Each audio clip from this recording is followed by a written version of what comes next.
bucket time. All of his co-workers were gone. What could it mean? Stanley decided to go to the meeting room. It's bucket time. Stanley clutched the bucket tightly to his... This was not the correct way to the meeting room. Took the door on his left to go back, and so the two of them detoured through the maintenance section and walked straight ahead to the opposite door. I knew you'd find this place eventually. You see, your friends and I are concerned for you, Stanley. We've come together here because we care about you very much.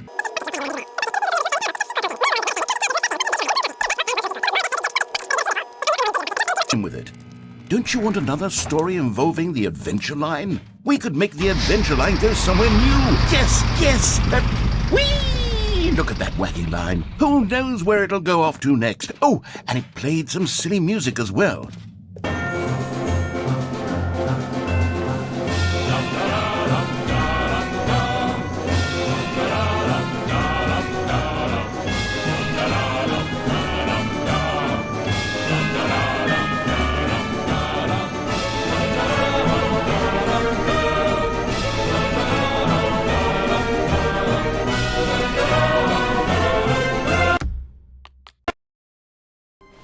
When Stanley came to a set of two open doors, this was not the correct way to the meeting room, and Stanley knew it perfectly well.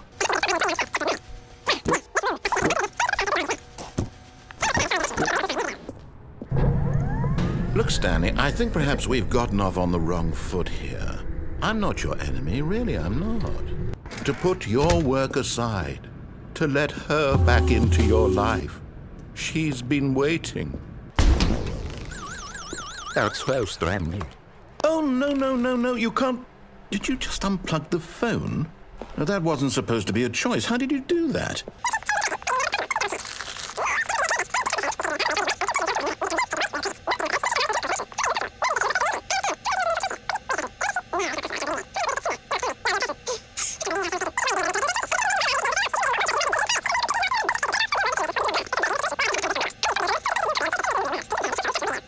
Choice. It's insignificant. In this scenario, a high person named Rupert has a food shortage. Remember that unlike here, the real world makes no sense. And at no time should you make sense. If you find yourself speaking with a medical professional, in all likelihood, your thoughts and problems are not real. At this time, your instructor will dime. Ah, welcome back. You may have noticed that this room has begun to deteriorate as a result of narrative contradiction.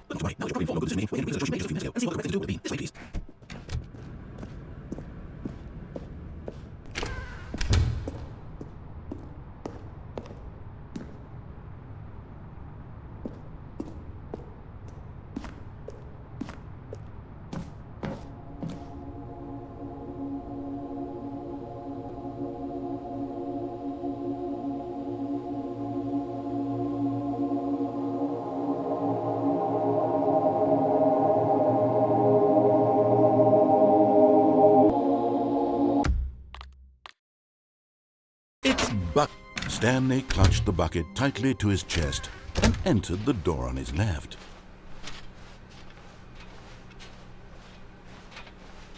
Still no one was here. Stanley needed the bucket's warmth and comfort now more than ever. The elevator raced downward, plummeting towards an unknown fate.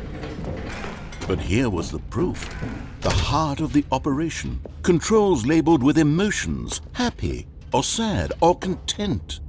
Walking, eating, working, all of it monitored and commanded from this very place. And as the cold reality of his past began to sink in, Stanley decided that this machine dismantled the controls for good. Two best friends, Stanley and the bucket, up against the world. They high-fived in a really cool way, and the bucket made a sassy comment about taking down the system. Good job, you made it to the bottom of the mind control facility.